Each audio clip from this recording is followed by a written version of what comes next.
I just need to document this moment, okay? Guys, I never, ever look like this.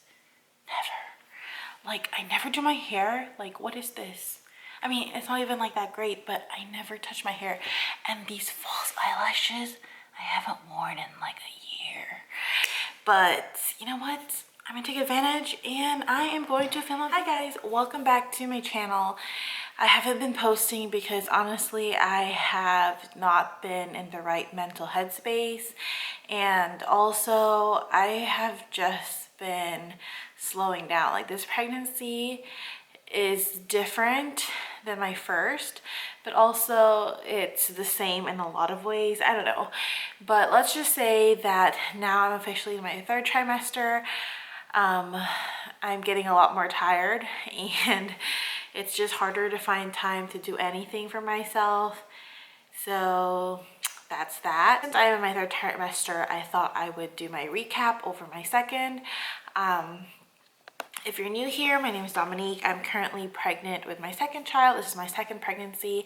And I do these like updates. It's not a lot really because I don't feel the need to document like every week, but I like to do like a recap of each trimester.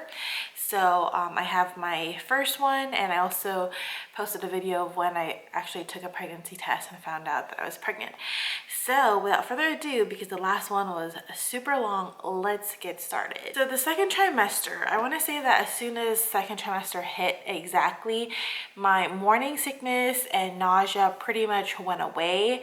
I mentioned in the last trimester update that I was feeling really bad because the whole morning sickness just really affected me, and it was hard to do anything. It was hard to eat anything, and just generally my mood was pretty awful. But I noticed that by the second trimester came, I started to eat a lot of my usual foods more often. Like, it wasn't as repulsive to me anymore, and also I was able to try different things. So it took me a while to slowly reincorporate like healthy things, because during the first trimester I did not eat healthy at all. I was pretty much just living off of a all carb diet, which I do not recommend, but I mean, anything to keep the food down, right? So just overall, I think my diet was a lot better. I noticed that I was able to work out regularly. First trimester, in the beginning I was, and I kind of slowed down and eventually stopped because I was just so sick. And then now that I'm in third trimester, girl, what is exercise? The second trimester was good because I was really active and I was more motivated to do things. During my first trimester, since I was so sick and so tired all day long, I felt really guilty because I couldn't, like play with Audrey as much. I couldn't take her out or bring her to activities because I was just not feeling well. And I was glad to be able to pick back up during the second trimester and go back to our daily routine. Also with the second trimester, I want to touch upon like my skin, since that's something that I've talked about throughout my channel before. So if you guys did not know, I was on Accutane for about like 8 months, 7-8 months. And I mentioned how I noticed that with this pregnancy, because of taking Accutane, I do believe that like my aches and pains started to come on much sooner, maybe because of the side effects of the drug. The reason why I even went on Accutane is because I struggled with acne for a very long time, and it kind of actually peaked when I was first pregnant with my first daughter. And then it kind of got better, and then like throughout breastfeeding, it just kind of stayed worse. And I think it was just all of the hormones fluctuating, and there's all these changes to my body. This video is not about Accutane, but I just wanted to mention that as far as my skin goes, since the whole point of taking Accutane was supposed to help with my acne, I do notice that with this pregnancy, my breakouts are more controlled. I still break out. I mean, when you're pregnant, it's a very hormonal thing, so A lot of people do tend to break out when they're pregnant, but I was just very worried that after taking my course of Accutane, that once becoming pregnant, I would relapse and it would just come back all over again. And thankfully, knock on wood, it did not. So it wasn't that bad. I did have some spots, but like I said, they would either go away on their own within a couple of days, or I would just use a spot treatment on them and it would kind of like calm it down. Speaking of pain, I started seeing a chiropractor toward the end of my first trimester. She was actually recommended by my OB because I mentioned how I was having early aches and pains and how it was starting to interfere with like my daily routine in my life. And when you're pregnant, you're very limited as to what you can do. You can't even take medication or anything like that for it. She sent me on a course and I started seeing her 2 times a week, and every time I see her, we do some stretching and exercises targeted toward like to alleviate like the pelvic pain area, which is really, really bad for me. Also, lower back pain is something that is a problem for me, as well as like the neck and shoulder area. Those were like our main targets of concern. So we did that, and then she would just like adjust and align me toward the end. It did help. This was my first time ever going to a chiropractor. Moreover, seeing a chiropractor when I was pregnant, or when I'm pregnant. So it was a totally new experience for me, but I've learned a lot and I do recommend it. So if you are thinking about it, or if you're suffering through pain, or if it's just not manageable anymore, then I'd highly recommend trying to look into that. I want to talk about pubic symphysis disorder. It's basically when you feel like this really strong pressure. Sometimes it can be like dull pain, but for me it's more like a sharp kind of pressure in the pelvic region, like the pubic bone area. It gets really intense, especially if I'm walking a lot, or before I started seeing the chiropractor, I used to walk on the treadmill on an incline, and I would notice that I guess like the gravity and the weight of it would really aggravate that area. Also, sleeping on my side after a while when I get up, it's just so painful in that area. And so yeah, and just like if I've noticed I've had an extra hard day where I've just been super active and like lifting a lot, or I'm just running around doing a lot of errands, I'll notice by the end of the day it will feel very sore. A couple of things besides the chiropractic treatment have helped. One is wearing a maternity support belt. I can't find where mine is now, but it's just basically, mine just looks like a wide long belt that you strap with Velcro to the front of your belly, and you can adjust it, and it just basically like helps support your stomach and the weight of the baby, and so it's not putting as much pressure over that region. Another thing is stretching. So some of the exercises that really helped would be sitting on a yoga ball or an exercise ball, and just kind of like moving back and forth, like forward and back and side to side with your hands on your hips like this. I don't hear a lot of women talk about it. I know a lot of people get like lower back pain and or just overall sore, but PSD I feel like is on another level. It's like so intense. So yeah, I just want to put that out there, that the second trimester, that really started to get worse. In the second trimester, I also started to notice that I started to kind of get itchy around my belly and like the sides of my stomach. Now I do want to say that I am someone who has stretch marks. I don't know why everyone on YouTube seems to not have stretch marks, but I just want to let you know, if you're watching this and you are starting to have stretch marks, or you already have stretch marks, that it's totally fine and it's okay. I mean, even though I have it and I'm talking about it now, I'm not 100% confident about it, but I do want to mention that like women do get stretch marks when you're pregnant, and that it's totally common and normal. And yeah, so just don't feel bad, because when I was first pregnant, everyone that I knew who was pregnant or pregnant before never seemed to talk about stretch marks, or at least never wanted to admit it, or just flat out said that they were lucky enough to never get it. And although they were just, I guess, being honest with their pregnancy, it made me feel bad because I got a lot of it. And I can't tell if I got any new ones this time around, but I have so much stretch marks like throughout my stomach, like on the sides of my stomach, a little bit in my back, on my back, and like on my inner thighs. Like I have a lot of stretch marks everywhere. And yeah, I just used to not even want to talk about it, or not even want to admit that I have it, or just hide it and cover it up, because I just felt like nobody ever mentioned it. But it's fine. Like now that this is my second pregnancy, I honestly don't care anymore. I still use oils. Like if you read about stretch marks, a lot of people will say that it's not really something that you can prevent. It's more of like a genetic thing. And my mom had stretch marks too, with my brother, and she said that he was just a really big baby.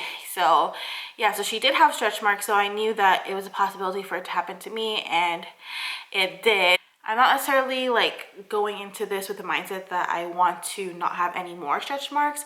It's just more of like I just want to moisturize the area, because if it's dry and my stomach is obviously expanding, it gets really itchy and red, and that's very uncomfortable. So for me, I've just been using rosehip oil all over my stomach, just everywhere. I have stretch marks, or I'm prone to getting stretch marks. And then before that, during my first trimester, I forgot to mention that I was using shea butter. It was just like in a tub from Amazon that you'd have to like melt. And then I finished that, and then I didn't feel like buying another one, so I just had rosehip oil lying around. So I'm just using that up. So anyway, just as long as you're keeping the area moisturized, I think that's really all you can do. I mean, people say to stay hydrated, you're supposed to drink water anyway. So that's just my little 2 cents on that. During the first trimester, I was very moody. I mentioned how I had a lot of mood swings, and I was like very emotional. And I mean, I know that's common, that's to be expected, but there were some days where I would literally just cry for nothing. And so coming to the second trimester, I was hoping that that would kind of subside. And it did a little bit. I think it was because I was eating better, and just overall physically I felt better. So emotionally and mentally, I was in a happier state, because everything seemed to kind of go back to normal. But I do want to say that toward the end of the second trimester, I would have like bouts of like mild depression. And I don't say this lightly, because I know that it's a very serious thing, you know. And I've never mentioned this before on my channel, but I am someone who does suffer from anxiety and mild depression. I've seen professionals about this before, and it's just something that I'm just very aware of now that I know that I have this issue. And it has just kind of been a different experience, like dealing with that while I'm pregnant, and then like being very aware that I have that problem. So I just want to say that if you're someone who does suffer from, whether it's anxiety, depression, or whatever, that you're not alone, and that if you need to seek help or seek medical attention or medical treatment, that it's totally okay. I'm actually to the point where like some days I have really, really bad days, and it starts to worry me, because I start to think about how I have to manage like what I'm feeling, plus take care of my children. It's just a lot to think about, and it's very overwhelming sometimes. But the most important thing is that I know about it, and all my loved ones and everyone close to me is aware of it. So I definitely feel more support in that sense, and encouragement. I am taking a more proactive approach to it, and I think that mental health should always be prioritized. I'm just being completely transparent and honest throughout this video that I do struggle and I'm not perfect and it's not easy, but I'm hanging on and I'm hopeful. Something random is I started noticing like jaw pain. It would happen at night while I'm sleeping. I would like wake up and then I would feel like my jaw was kind of locked, like right here, that it would be like locked and stiff. That was really random. That was something that I did not experience in my first pregnancy, but I think I Googled, searched it, and it said that it could have been a pregnancy symptom. But yeah, I mean, it wasn't, you know, too painful to the point where I had to take a pain reliever or anything like that. Something exciting I want to talk about is the gender. So you probably, if you care, are probably wondering what this baby is going to be. And we found out early, I believe it was like it was definitely before 20 weeks, because I know like generally you do the anatomy scan at 20 weeks. But this time I like took the DNA test that includes finding out what the sex of the baby is. The only reason why we did that is because this time around I wanted to do like a gender reveal party. I say that because it was like really small. It wasn't really like a party. It was just like literally my immediate family. And I just wanted to share the moment. It was a very special moment because the last time, like, we literally found out at the office and I was like, oh, it's a girl, great. And then, you know, and I just told everybody. But this time I guess I wanted to do something different and I wanted my family to be a part of it. So only my sister knew, and she got the results, and then she and my mom created like a little party, if you will. We're having another girl and I'm so excited. Like, honestly, I'm gonna be so honest right now. In the beginning, I was very confused because I really felt like this was gonna be a boy, and plus like everybody was telling me that it was gonna be a boy, and I did feel some differences with these pregnancies, so like I almost was like convincing myself like it had to be a boy.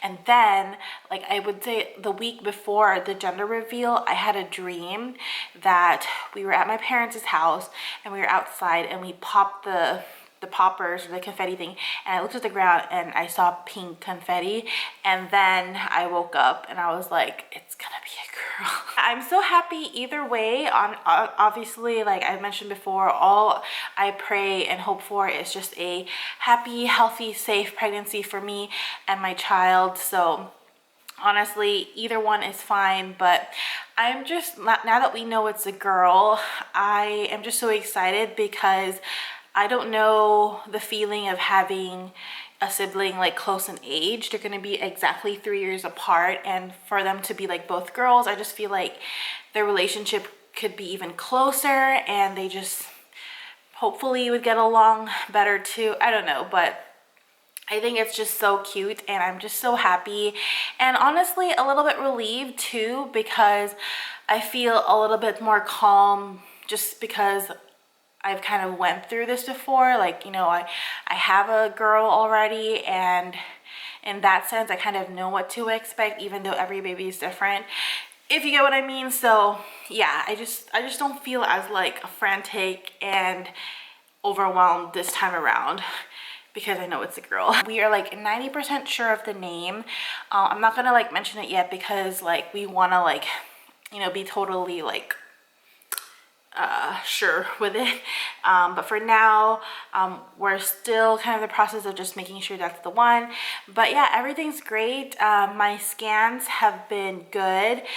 We had the big 20-week anatomy scan, like I said, and I was so nervous for it, and everything came back great, and I'm just so thankful and I feel so blessed, and I'm so just content that everything is going well, because I had a lot of concerns in the beginning of this pregnancy. I mentioned how I was just like always worried and I always felt like something bad would happen to me, but I think it's just all about your mindset, and it's kind of like going off a tangent, but I just want to say you know, being pregnant is like something totally out of your control, you know, even like out of like medical professionals realm, because if you think about it, and if you're a religious person, maybe you understand it in my perspective, but just life in general, I feel like, you know, we can try and try to write our own future and to plan our lives, but if it's not meant to be, or if that's not within God's plan, then it's gonna fail and it's not gonna work. And just the sooner you realize to trust in Him and to realize the bigger picture, that whatever happens to you is, you know, whatever's for you is for you, whatever is not for you is not for you. As soon as you accept that and realize that, you know, everything is meant to be, good or bad, then the easier life will be and the happier you'll be. In the beginning, I was so worried. I felt like if anything happened, I would feel so guilty and it would be my fault, or I would always question myself and think, is it something I could have done better, something I could have done differently? But I just learned that no matter what happens, like with this baby, even though, yes, we tried to plan to have this baby, yes, this baby is so loved and so wanted, ultimately, it's all within God's plan, and God wanted to bless us with this baby. There's a lot of hard things that happen in pregnancy, not just physically, but like mentally and emotionally and spiritually. It can be very challenging, and you just have to hold on and be strong and know like what's important in life. I don't mean to like go like super serious, but that's just something that I have been dealing with and that I have learned to accept, and it just helped me to be a happier person overall too. Nowadays with my doctor appointments, it's like literally 5 minutes long. Like usually she asks me if I have any questions, and usually I don't really have any, just because I guess I've been through this before and everything to me seems kind of normal. I officially felt the baby kick at 19 weeks. I was kind of expecting to feel her much earlier, since they say that by your like next consecutive pregnancy or whatever, that you just feel it much sooner. But yeah, for me it was honestly around 19 weeks, and I was kind of worried again, like with everything in life, but it was just like so nostalgic, because obviously like I haven't been pregnant for like almost 3 years. So to feel like the movement again, it's such a wonderful feeling, and like it's just like her way of reassuring me that she's here and she's moving and she's active. So it's a great feeling. Like I've tried to describe this feeling to other people, but if you've never been pregnant before, it's kind of hard to understand, because I used to be that way when other people would tell me when they were pregnant how it would feel. Like I just was like, that's so strange. But yeah, it's great. And now that we're much farther along, it's not like flutters, it's more like steps. I know it's getting kind of cramped in there, but I do notice she's like more active at night. But speaking of which, in the beginning, my very first ultrasound that I did at the 20 weeks, they were saying that she was measuring pretty large, like for her age, her gestational age, which was a little bit concerning. But since my last ultrasound, which was done in the 3rd trimester, they just said that her weight kind of leveled off on its own. Lastly, this is something that is not fun to talk about, but again, total honesty here, and this is like completely TMI, but I mean, it's a pregnancy update, so what do you expect? Pregnancy incontinence. It's a thing, I'm telling you. Like, I've looked this up, I've asked my doctor about it, and it only happens to me when I'm pregnant / a little bit postpartum. Since I saw the chiropractor, she kind of confirmed that my pelvic floor is very weak. I do have like, I think she said like a 1-inch gap. Like I forgot what it's called, like with the diastasis recti or something like that. I do have that. So just overall, I know that it's just not what it used to be anymore. Okay, incontinence really kicked in, and it mainly happens when I sneeze, or when I laugh. Yeah, all I gotta say is just wear a liner. That's all, and try to go as frequently as possible. Like honestly, when you're pregnant, I feel like you're always peeing anyway, even though you just felt like you just went. Suddenly, like 30 minutes later, you need to go again, and it's just like it just gets worse as you get farther along, because the pressure and the weight of the baby is literally on your bladder. Definitely like the exercises and stretches that I've been learning from my chiropractor really helps, and we're slowly trying to like retrain my pelvic floor to like strengthen again. And there's much more things you can do too, like after you give birth to, like postpartum. That is basically a summary of how my second trimester has been like. I would say it was definitely much better and a more positive experience than my first trimester. I just feel like time is flying, like literally. I remember during my first trimester, since I had so much free time, you know, I was like so into pregnancy. I would like have all my apps be up to date. I like every week I like look into like what the size of the baby is now, and like what's new with the baby and what's new with my body. You know, I was like super into that, and like every night me and my husband would read the What to Expect When You're Expecting book, and we would just like talk so much about like my pregnancy and things like that. But now, no, like it's not that, you know, I don't care. It's more like I've just been so busy, and obviously now I have a toddler, that my mind is not constantly on this pregnancy anymore, to the point where I don't even realize that I'm pregnant till like the end of the night, and I'm like, whew, I'm pooped and I'm so tired, and I'm like, oh yeah, it's because I'm pregnant, duh. The home stretch, people, we are almost there, and like it excites me but terrifies me at the same time. It's like all these mixed emotions. It's just crazy how like with your second pregnancy or whichever pregnancy you're in, it's just so different. Thank you so much for anybody who cares, who watches these videos. Like, I appreciate you. I hope you're having a wonderful day, and I'll see you guys in my next one. Bye.